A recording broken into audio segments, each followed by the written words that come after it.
Okay guys, magandang araw sa inyong lahat. Ang topic naman natin ngayon ay tungkol sa timer, no? Ito, meron akong sample dito guys. Ito yung pinakang base niya at ito yung pinakang unit ng timer. Ayan. And then meron siyang 8 pins with corresponding number siya, no, guys. And then makikita natin dito guys yung pinakang diagram niya. By the way, ang brand nito ay Omron. Ito yung pinakamadalas gamitin sa mga industrial operation na guys. So meron siyang model ng H3CR A8. So kung makikita nyo dyan, yung 8 pins na yon ay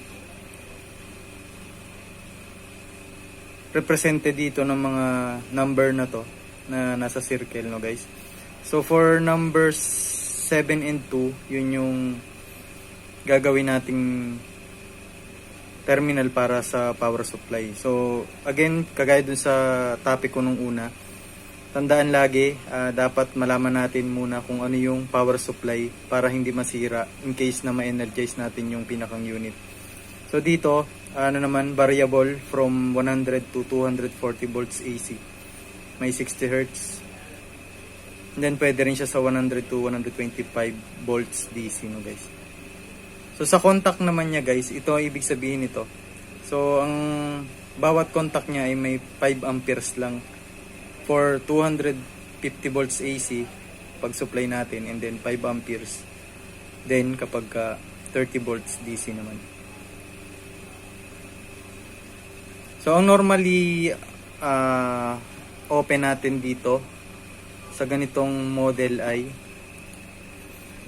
meron tayong 1 and 3, and then 8 and 6, and then meron tayong normally close sa number 8, and then yung number 5, and then 1 and 4. So ang pinakang common ng mga contacts na to ay yung 1 and 8. No, guys. By the way, dito sa harap guys, kung makikita ninyo, meron siyang indicator dito sa upper left, no?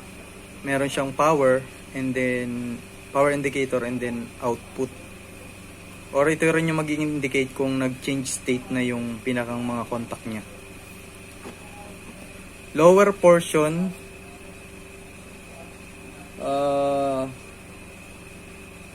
yung ating rated time selector na tinatawag. Ibig sabihin guys, kapag ka inikot mo tong button na to, ito, magbabago itong mga numbers na to, no? Yung time na yan. So siya yung rated time selector. Meron tayo guys sa lower right. Ito yung tinatawag natin na time unit selector, no? Kung saan mababago kapag ka nerotate natin yan, pakaliwa man o pakanan, magbabago itong unit ng time natin dito. So seconds, pwede natin siyang gawing minutes, and then pwede ding hours. Mamaya isa-isay natin yan. And then sa upper right naman, meron tayong mode. Meron tayong 5 modes dito. May 5 modes dito. Actually, merong mode A, yung tinatawag nating power on delay operation, no? And then i-rotate natin siya guys. Ayan. Pakaliwa. And then next yung E, mode E, kung saan tinatawag na power on interval operation. Next, meron naman tayong mode B2. Meron tayong signal on flicker. on start operation, no? So next,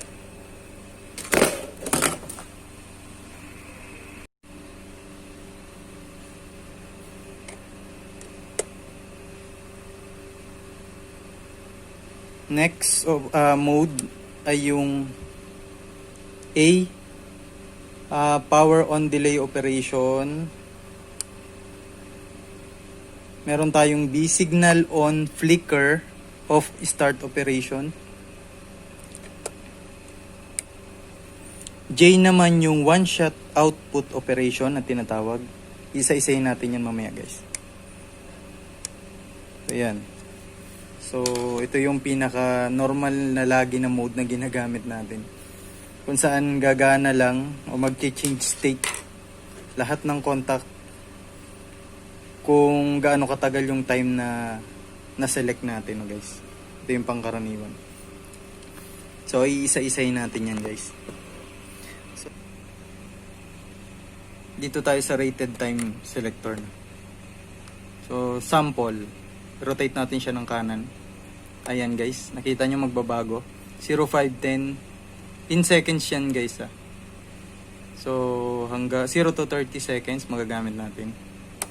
Pwede rin mas mabilis, pero bihirang gamitin, guys. Imagine 1 second, 1.2 seconds lang. Next, ayan, hanggang 3 seconds. So yan, baka yung mga baguhan, guys, hindi pa alam kung para saan itong mga selector na to, guys, no? Rated time selector, ito nasa lower left. And then dito naman tayo sa lower right, meron tayong ang time unit selector. So unit nung time. So select natin yan. So may 10 seconds. Ibig sabihin yan, guys, itong 10 seconds na to, kung halimbawa nakaselect ka sa 6, ita-times mo siya, so magiging 60 seconds ka. Mabilis, no? Ganun lang, guys, ita-times nyo kapag may value yun. Next, pakanan, minutes na siya, so 6 minutes. So kung yan ang unit ng time mo, so 0 to 12 minutes ka, meron kang pwedeng i-select. And then 10 minutes, ganun din, guys. Ita-times natin dun sa na-select natin. So, 60 minutes. Or 1 hour yan. Pero kung gusto mo naman, pang matagalan, ayan, nandiyan na hours. Sa pang matagalang operation, guys. So, hanggang 12 hours, pwede nating mag-select. So, ayan. Ayan, guys, i-explain naman natin yung sa mode, no? Ang mode A natin ay power on delay operation, meaning na kapag ayan, naka-seconds tayo. Halimbawa, nag-select ka ng 6 seconds, kapag na-energize itong timer natin, dun pa lang gagana yung pinakang load natin. Kung ginamit natin as a switch yung contact ng timer natin. So kung nag-select naman tayo ng 12, kung ni-rotate natin ng 12 seconds, dun palang gagana yung ating load. Kung ginamit natin as switch siya, guys. So, balik natin 6. Yung mode E naman, yung mode E, yan. Sa mode E naman, siya naman ay opposite noong A. Ang mode E ay tinatawag nating power on interval operation. Meaning, sa mode E naman, guys, siya ay tinatawag nating power on interval operation. Siya naman ay opposite noong mode A. Ibig sabihin, kapag na-energize natin ito, gagana na din yung load natin. At kapag na-select natin yung 6 seconds, dun pa lang kapag nag-run na yung timer, within 6 seconds ay mamamatay na yung load natin. Next mode.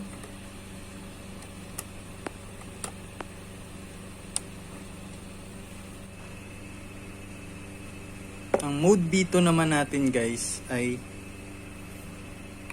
iilaw na muna tong output, or yung halimbawa yung normally close ay nag-normally open na muna, naka-normally open na siya. And then mag-change state siya kapag na-reach niya na yung selected time natin. And then halimbawa dyan sa sample natin, every 6 seconds naman mag-on siya. And then after 6 seconds ulit mag-off siya. So ganun ang ganun siya, guys.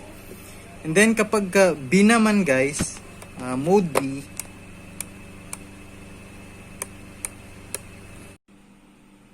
sa mode B naman, guys, mapapansin ninyo yung output natin wala muna. Then kapag na-energize natin itong timer na to, hindi mo na iilaw itong output natin, guys. So yun naman yung sa mode B. At least iniisa-isa natin para mas maintindihan. Marami kasing hindi alam yung mga modes nito, yung function nitong mismong timer, no. Kala lang natin mag-on siya kapag nag-select tayo ng time, doon pa lang siya mag-on, pero may iba't ibang operation pala to. So yung sa J naman, sa mode J, tinatawag natin itong one-shot output operation. Paano naman to? So halimbawa, nag-select nga tayo ng 6 seconds. No, guys? Ang mangyayari dyan, yung power mag-on yun. Mag-on. So, kapag na-reach niya na yung selected time natin na 6 seconds, magkakaroon siya ng output and then biglang mawawala. Kaya tinatawag siyang one-shot output operation. So yun, guys, parang nag-jug ka, ganun. So yun yung purpose siguro nung J, no, jug. Parang i-consider na lang natin siya as jug. No, on sabay off. So one-shot output operation. So mamaya, guys, i-actual natin yan para malaman natin kung paano ba talaga gumagana siya ng may load. Gagawin natin yung pinakang mga contact nito as switch lang, guys. So actually pwedeng pang-control actually ito ng mga kung may kinokontrol kang motor. So yung itong timer, yung gagamitin nating switch nung pinakang contactor para makontrol yung mga motor. So ganun siya, guys. Yun ang purpose niya. Pero at least na-explain ko sa inyo itong 3 selector niya, and then yung pinakang indicator na to, and then yung nasa loob niya, yung number at saka yung pinakang unit ng time. So yan, guys, mamaya mag-actual na muna tayo. 1 eternity later. Sa pag-actual, guys, natin, gagamit tayo ng syempre demo lang to, guys, ha. So gagamit tayo ng plug, ng extension, plug, no, and then kinone ko na siya dun sa sa pinakang switch natin. So kukunin lang natin yung normally open niya, guys. So switch naman siya. Yan, guys, oh. And then gagamit tayo syempre ng timer with base. So yan.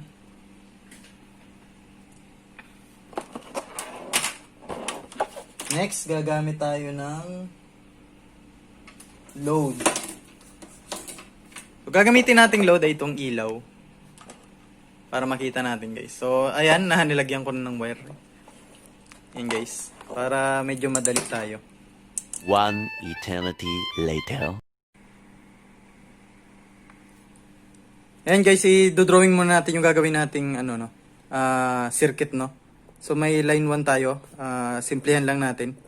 Meron tayong switch, yung kulay green kanina. And then, meron tayong timer, yung number 7 and 2. yung pinakang terminal niya, and then line 2. And then guys, syempre, kukuha tayo ng supply dun sa pinakang, kahit itap nyo na dun sa 7 and 2, yung line 1 and line 2 nyo, supply para dun sa load na ilaw. So, ang normally open natin, may common tayo na 1. Normally, close yung sa 4, no? Kunwari, ito na lang yun, ano? And then, ito yung 3. Terminal ng 3. So, kukunin natin yung number 3. Tapos, ang ilo-load natin ay yung pinakang ilaw natin na LED. Na may rating na 220 volts. AC. So, ganyan lang kasimple guys. Tapos, titingnan natin yung bawat mode niya, no guys. So, titingnan natin. Kung makikita nyo sa diagram, no. So, yan. So, isa-set up ko na guys para hindi na tayo maguluhan, no. At mas madali. 1 eternity later. So, ito na yun guys. Sinet up ko na. Saglit lang naman. Ito yung ipa-plug natin doon sa outlet. And then yun, diretso dito sa switch. And then, papunta ng number 2. And then, yung sa kabila, sa 7. And then, kukuha natin ng supply from number 2, yung terminal ng 1. Tapos yung kabila niya na normally open na number 3 papunta sa ilaw.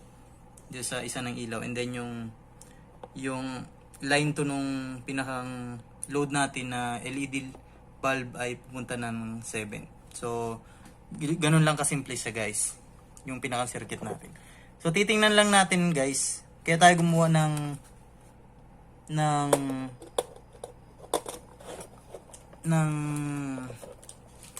wiring para makita natin kung paano ba talaga gumana yung pinakang mode niya, no. So titingnan natin guys. Naka mode J. So sige, sa mode J muna tayo guys. Titingnan natin siya guys, no. So dapat siya ay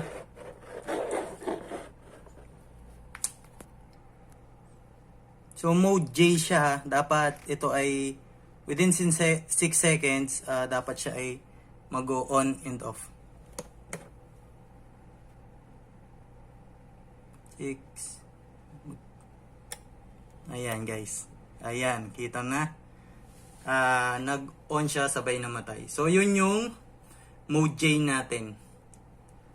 Ayan, nag-actual na tayo. So babaguhin natin.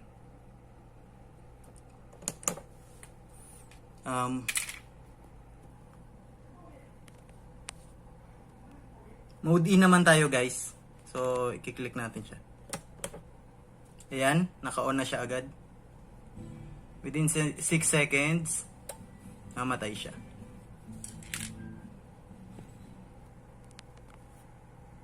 Next is mode B2. So, i-on natin siya.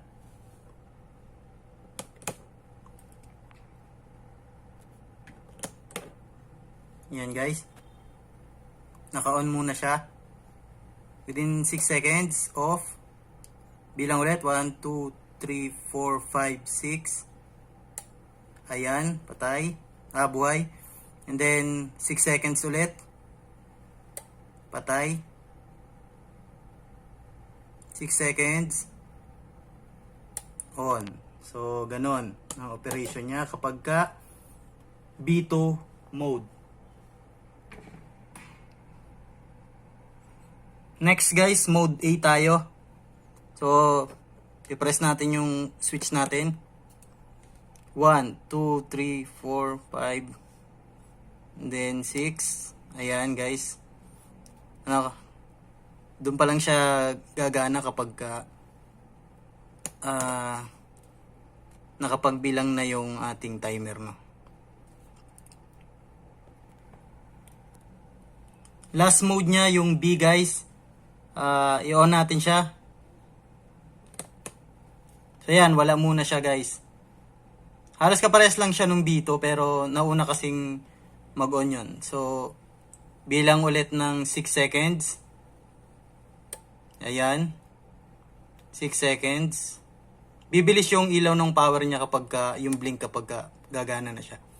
Ayan. Same lang siya doon halos sa sa B2.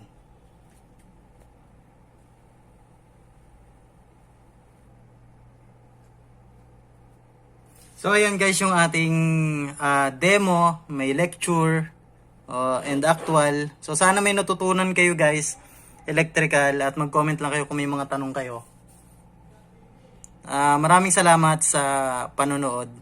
At huwag kalimutan mag-subscribe and then i-hit yung notification bell para updated kayo sa mga videong i-upload ko. Maraming salamat!